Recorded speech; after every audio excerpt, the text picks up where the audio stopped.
Then we have these type of operations on the string. So first one is strcat. Okay, strcat, which is concatenation. Okay, what do we mean by concatenation? We append one string at the end of another. Okay, so there are, suppose there is a string 1 and we have another string, that is string 2. Suppose it is ABC and str2 is xyz. Okay, now here if you say strcat, strcat is inbuilt function in C++, Java and Python and all those things, so that is why they have used strcat. Otherwise you have to do it manually in this also. Let me check whether it is there or not. Yes, they have it. Okay, so they are also available in C. So same function you have to use. So strcat all in small, then bracket, and if I say str1 comma str2, then the output of this will be ABC xyz. Okay, if I reverse the sequence str2 comma str1, then it would be xyz abc. Are you getting me? The sequence is followed. This is first string and this is second parameter is second string. So first string will be taken and then whatever is the second parameter that gets appended to the end of the first string.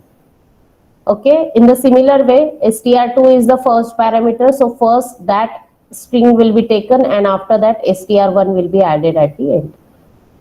Clear hai? Yes, ma'am. Okay. Then we have strncat.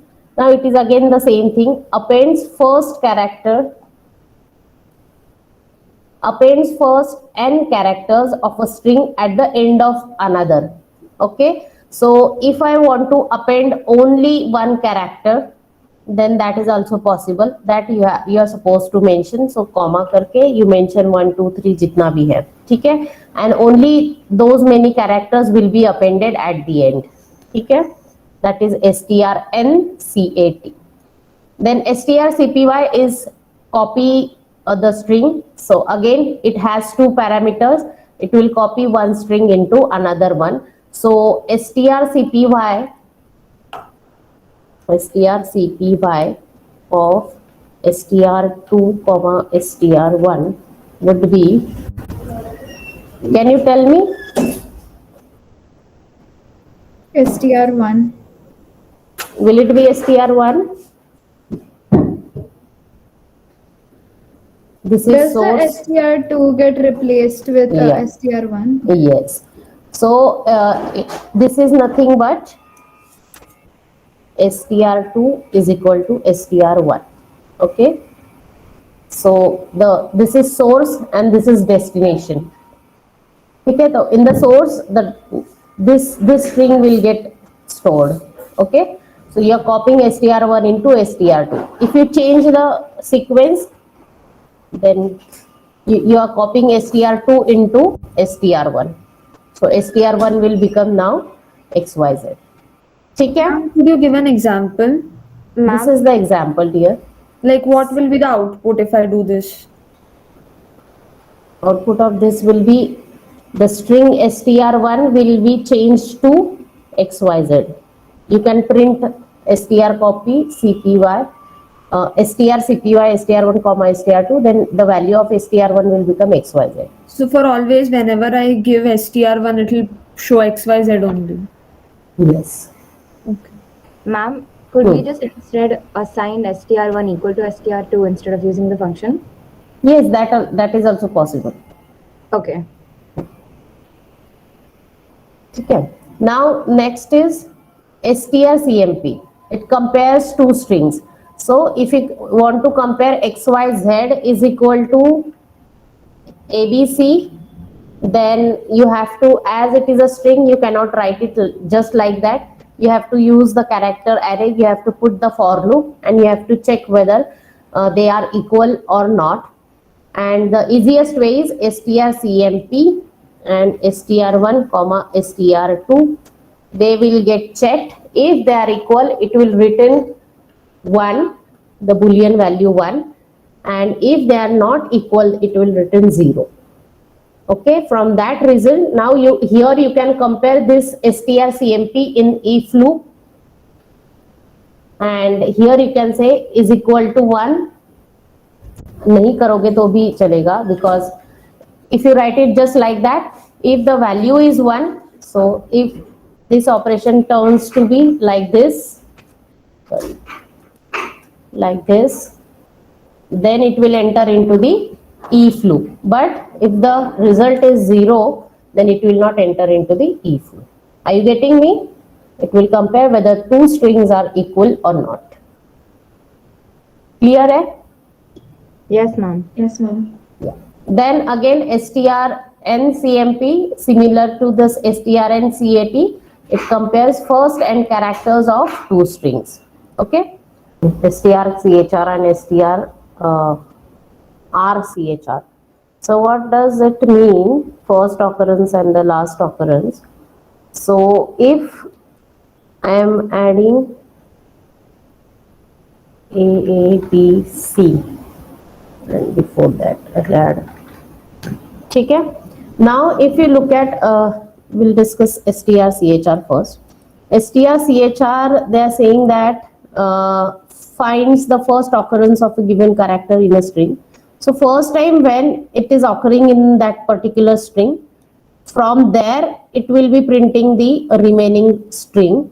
So in str1 we are finding for the first occurrence of A, and from there we want to display our string. So you can see the first occurrence of A appears here, so this whole string will be written by this function. So this will be the output of your strchr str1 comma A. If you make it B, then whichever B occurs for the first time, so this is the string starting from B itself, so it will print the whole string in this case. If you write here C, then the first C occurs here, so it will print CAABC. Okay, are you getting this? Clear with this one? Yes, ma'am. Now second is strrchr. strrchr. What they are saying, str1 comma, यहाँ पे ठीक है, the last occurrence of the strchr, find the last occurrence of a given character in a string. So wherever it is appearing at the last time, at the end or something like that, from there it will be printing the string. So you can see there are 3 A's. So this is the last A, and after this it will print the remaining string. A, B, C would be the output of this. And if I change this to B, then this is the last B. So from here it will print the string BC. Okay? Are you getting this? Ma'am, what will happen if we have C for strr? Only C will be printed, Okay, ma'am. because after that nothing is there. And if your string is empty, if you have this can be also your string, it is called as null string. Okay, it is called as null string. Then what will be written? This character, null character will be written. str. So str1 comma str2. So it will check the occurrence of this string into this string. Okay? So this is our source, this is our destination, not exactly the destination, the string to be checked. Okay, whether it is there in the occurring in the str1 or not. So that way you can check the occurrences of different strings. You can compare them, you can copy them, you can concatenate them. You can also find the length of a string also. That is not mentioned here. Str length, and you just have to give the length, string of which you want to check the length. So this will written how many characters are there in str1. What is the length of str1? 3? Yes, so it will return 3. Okay, now this is important because this will allow you to give the size of your array. Okay, so size of a character array or string can be given like this. You have to calculate the length of that string and you can mention that as the size of that array, and then you can perform different operations. Ma'am, Okay. I had a Huh. question about strlen. So, Okay. what is its return type? Does it return an int? Integer. So when you are using this in the printf statement, printf, see, this is important. You have to use %d. Okay, and you can say strlen of str1, because it will be returning an integer. This 3 is an integer, so it will be %d here. For all of these, you will be using %s. For this, you will be using %d. For this, you will be using %s, %s. Here also %s. Okay, but for len and comparison, you will be using %d. Okay, so in unit 6 we have this thing, functions, and I guess pointers are there or not.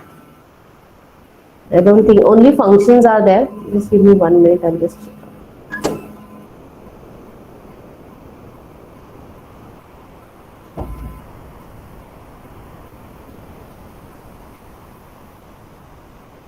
Yeah, unit 6 has a function for modularization, parameter passing, that's it, and then the examples. Okay, so let's see functions. So I have told you that you have to write the program in modularized way. So write it in different modules or sections that we call it as. But then mostly in programming, people call it module. So whatever program you are writing, let it be of addition, multiplication, or any program, that you can write in different modules, and those modules are nothing but functions in C, methods in C++ and Java, and again methods in Python. Okay, so all of them are same, and just that the name, different names are used when you're using C++ and Java and C. So these functions you are supposed to write, and whatever code you were writing in the void main till now is supposed to be written under this block or module, and to that module will be giving some name, and that name will be having some naming conventions, plus it will be having some data type to which we will be calling as a return type, and then in the brackets we will be having some parameters which we will pass to that function, and then accordingly it will execute. It is not necessary to pass the parameters. You can write a function without parameter also. So simple example of it is void main. You write void main,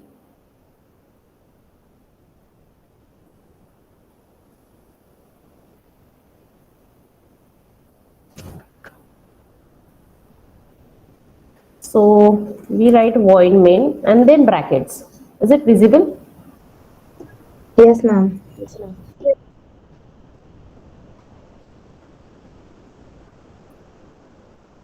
Okay, so here you can see this void is nothing but a return type, and this main is the name of that function. So we always call it as main function. You must have seen me calling, you have to write that in the main function or something like that. So we and this main function is already defined in the C compiler, so you need not to change its name. But if you are changing its name to main1, then it becomes user defined function. Otherwise this main is called as inbuilt function. So the one we have seen in the last unit, those are str cpy, str cat, str. All these are inbuilt functions. Those are already defined in the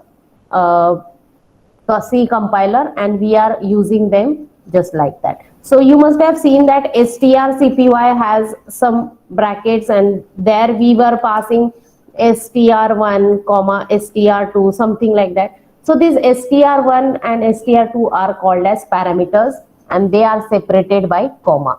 You can pass 0 till n number of parameters to your function. Okay, but this strcpy is inbuilt function, so it has a definition of having only 2 parameters. If you forget to give parameters, then it will give you the error. Okay, so that is the prototype of that function. You have to pass 2 parameters to it. It is inbuilt function. So you did not to disturb the inbuilt function. You have to follow them as it is. Whatever requirements they have, you have to fulfill those requirements. If there are asking for 3 parameters, pass 3 parameters. If they're asking for 2 parameters or 1 parameters, you have to pass them accordingly. Also, to these parameters, now we have used it just like that. I mean, we have directly used string 1 and string 2 inside the parameter, inside those round brackets, but it has this type of definition in the memory or in C compiler. So here what it is expecting the first parameter of type character array. It is expecting second parameter of type character array. Now instead of this, if you are doing it like this, str1 comma 1, it will give you an error, because what it is expecting is character array, but what you are passing is character array and the integer value. So here you will get the error. You have to follow the sequence as it is. Even if this sequence is like this, integer, character and float, suppose this is not the case with strcpy, you have to follow the same sequence, comma 1.2, like this. If you write this a here in the first position, it will give you the error, because it is matching exactly with the same sequence. So first parameter has to be integer, second has to be character, and third has to be float value. Okay, so that has to be followed. For inbuilt function, you have to follow their sequence. Even in the user defined function, you have to follow the sequence. Now after this, we have seen that most of the times that online editor is using int main. So what is this int main? Integer is the data type that you know, okay, but why that int main is given over here, integer is written over here? Because this function might want to return something which can be collected by another function, and that function 2 can use that value of function 1 in function 2 for some calculation. Okay, for that purpose we are giving some return type to the function. So those are called as return type. Okay, so this is not data type here, it is a return type over here when you are attaching it with some function name. Okay, so what is the return type of this main function? Integer. So at the end of, and whenever you write some return type, whenever you give some return type to your function, then at the last line of your function should be the value of that type. So you must have seen return 0, last line of the, so you must have seen return 0 as the last line of your main function when int main is written. If I write float main, then here I might return 0.0 or 1.2, anything that I want to do. I'll be explaining you how these values can be used in other functions. Okay? If I can use character also, character and I suppose there is a one character, suppose A, that I want to return. Okay, so that is also possible. So this way you have to write the name, return type of the function. So the prototype to declare a function is, first you write return type, after that you write function name, after that you give brackets, and inside the bracket either you give some list which we call as parameter list, or you give it parameter 1 without parameter also, parameter 3 and so on. Okay, but here you have to mention the data type of parameter also. Every parameter you should be writing data type and then the parameter. Okay, now another way of writing it is again like this, but only you're mentioning the data types, not the name of the parameters. Sorry. Comma, I'll be giving you examples for this prototypes. Just understand this first. Okay, so these are three ways you can declare your function. First is write the return type and then function name, and then the parameter list is blank. Second is write return name. This is compulsory everywhere, writing return type. Then comes your function name, and then inside that the list of the parameters along with their data types and separated by comma.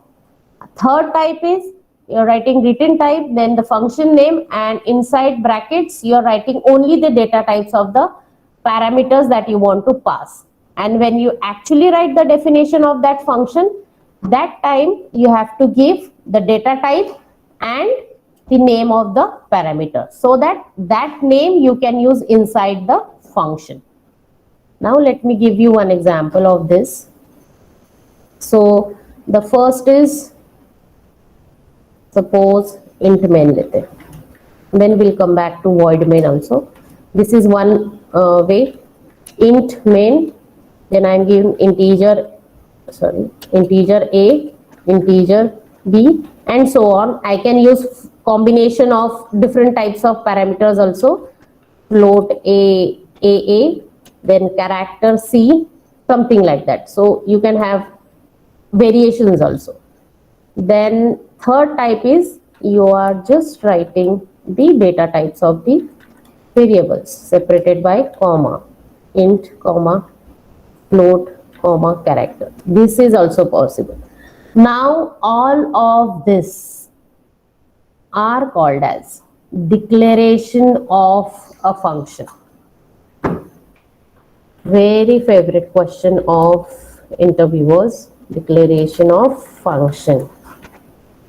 Okay, just like we declare a variable, int A is a declaration of a variable, and just writing this thing is the declaration of function. Are you getting me? Till now, have you understood everything or any doubts so far? Yes? Anything that you didn't understand? Anything you want me to repeat? No, ma'am.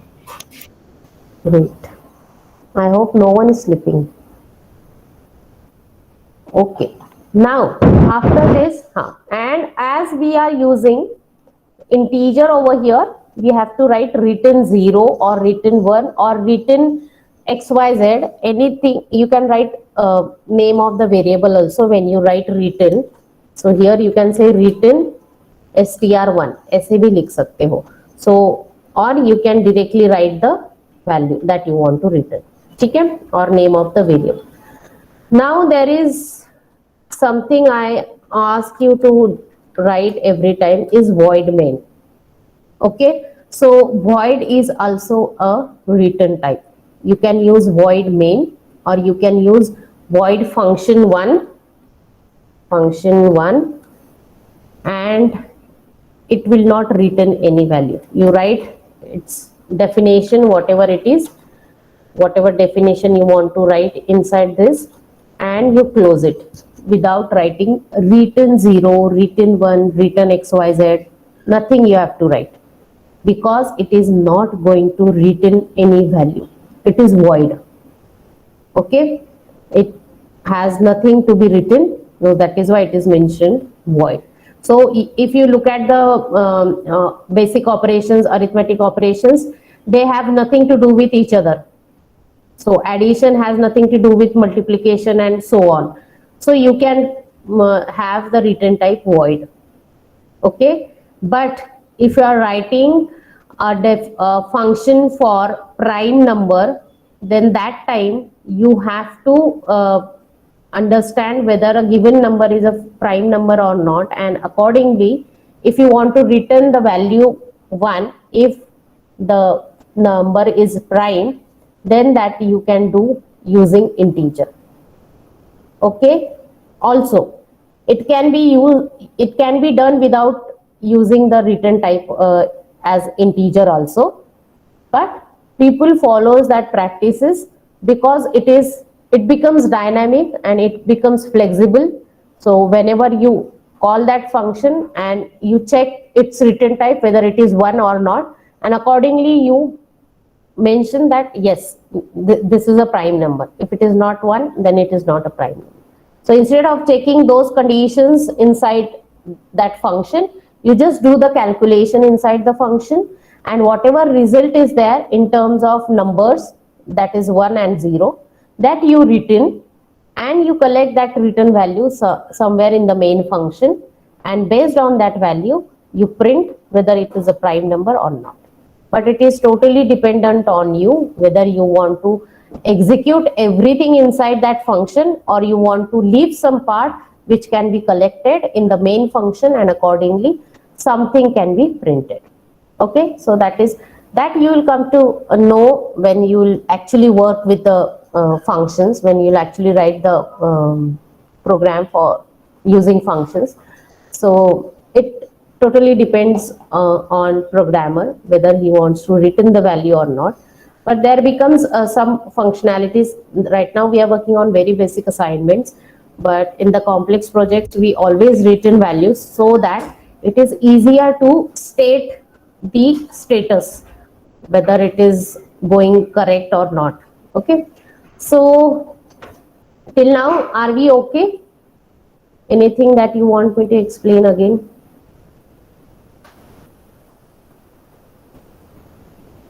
Yes, and coming back to the naming convention of function. Now what you are supposed to give as a function name, it is same as the one we followed for variables. So your function name will not start with a number, but it can be a combination of alphabets and number. It can be alphanumeric. You cannot use special characters except this underscore. Okay, and you can have capital letters and small letters, no problem. And the very important thing is your function name should be meaningful. So if I am looking at this function 1, then I don't know what is going to happen inside this. But if I write here addition, then I'll probably come to know that addition is going to happen inside the function. So your function name should be meaningful. That is the most important thing for a programmer, to write, to give good meaningful variable names and meaningful function names when writing a code. Okay? So after this, how to declare a function in C and how it can be done. Okay, this is a function. Look at this. This is called as function definition. Okay, now as I have told you, your return type can be anything: integer, character, float. You can use double, anything you can use. Okay. Now after this is the name of the function, and this is the parameter passed to that function, integer n. So when you are writing the definition of the function, this is called as definition of the function. Again, the favorite question of the interviewers, definition of the function. So what is the declaration and definition of a function? So they might show you the code, small code, and they'll ask you, tell me where the function is declared and tell me where the function is defined. Okay, so defined means you have written code for that function. That is the definition of a function, and declaration is the one which we discussed just now. So this is called as the declaration of a function. See, all these three types are declaration of the function. Okay, here you are not writing any definition, any code for this function. You are just mentioning the return type of the function, name of the function, and the parameter list. That's it, nothing else. So that is the declaration of the function, and this is the definition of the function. So this is function header, which includes return type, function name, and the parameter list. Then here, from here, the function of the body starts. This closing curly brackets means end of the function. Okay. Now after this, whatever you want to write, you can write inside this two curly brackets, and at the end, as you can see, the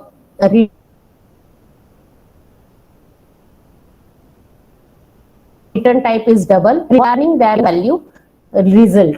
Okay, the one thing that I was explaining you, that instead of returning, if you want to printf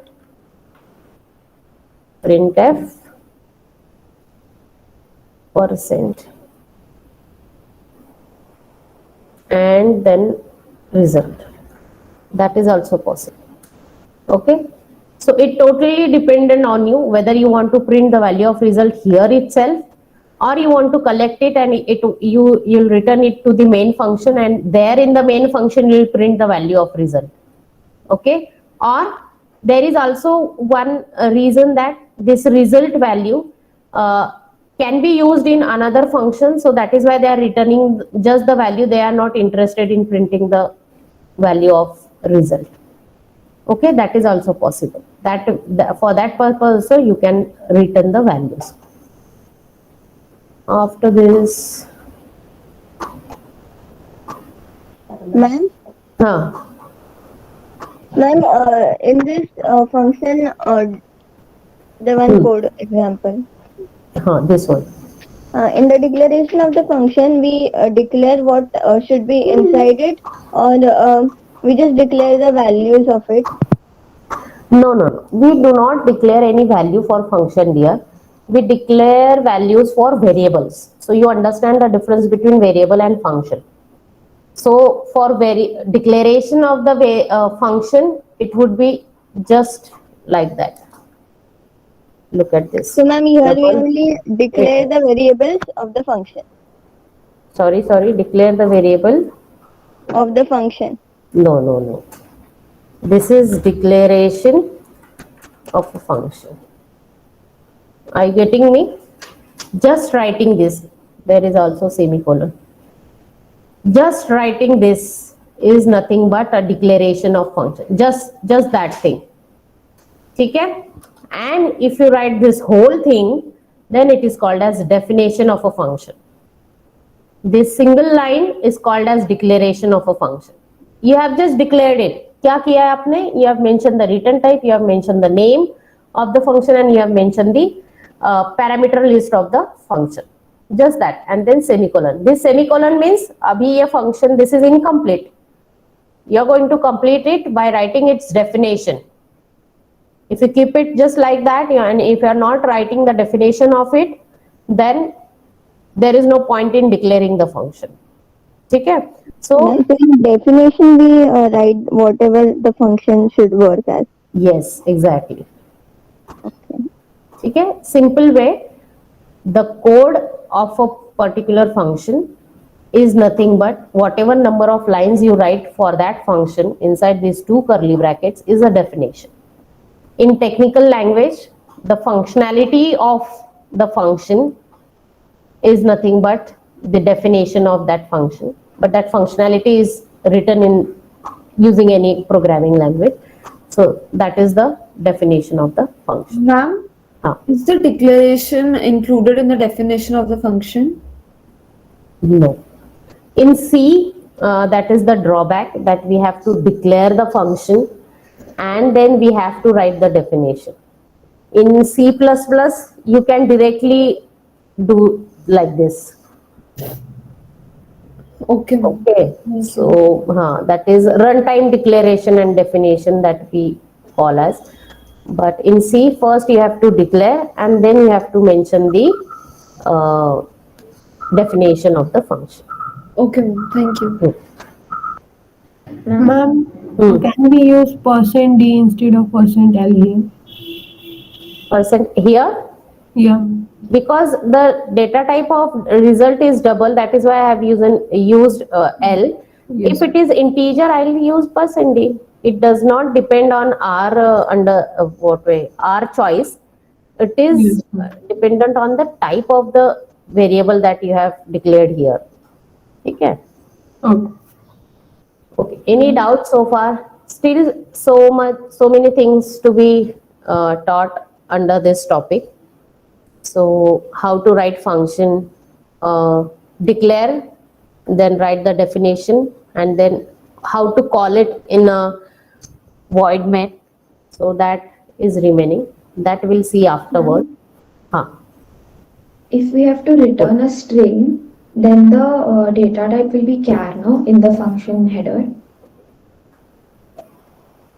Character array. It will be character. If you want to return a single alphabet, then it will be char. So then so in the function header, instead of double, what will we write? Pictures.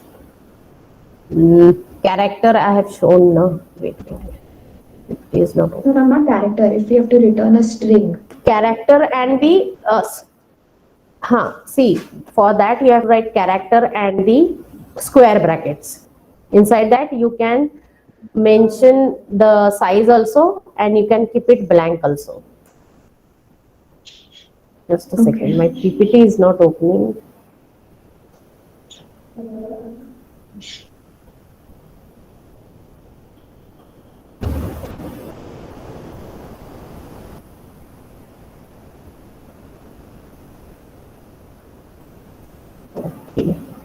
Am I audible? Yes, ma'am. Yes, ma'am. Because everything got hanged. So somebody please note down the absent number. Asavari, are you there? Yes, ma'am. Asavari, Isha. Yeah, please note down the absent numbers and give it to me. Nothing is working. Okay, ma'am. If I yeah, so I'll answer your question also afterwards. But you remember somebody was asking about the string now, how to pass that. You just have to write the character and the square brackets, opening and closing square bracket. Keep it blank, or you can mention the size also. That way also it is possible. And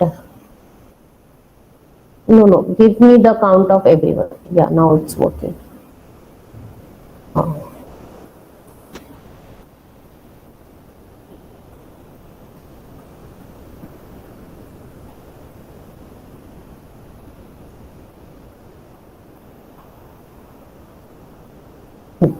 Is it visible?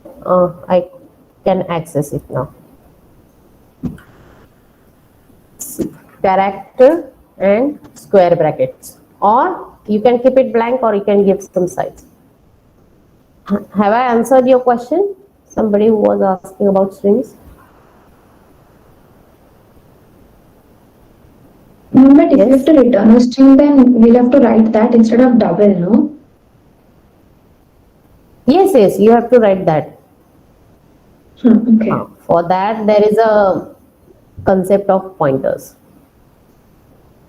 I was thinking about this thing, parameters. So for written type, you have to use it like this.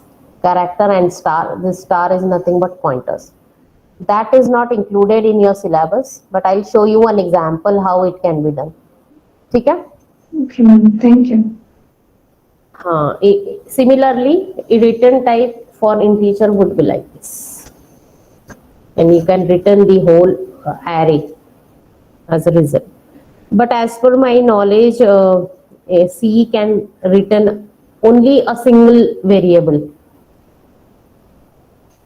when it is used inside the function. ठीक है? Any doubts? Any other doubts? Ma'am, I had a suggestion. So you were gonna take that extra lecture on this Saturday, right? Can you take it after T2? Because we have our T2 next week. Next week? Yes, ma'am. From Monday. Okay, no problem. Okay. Ma'am, I've put the absentees in the chat box. Okay, for the entire class? Yes, ma'am. There's 4 girls who are absent.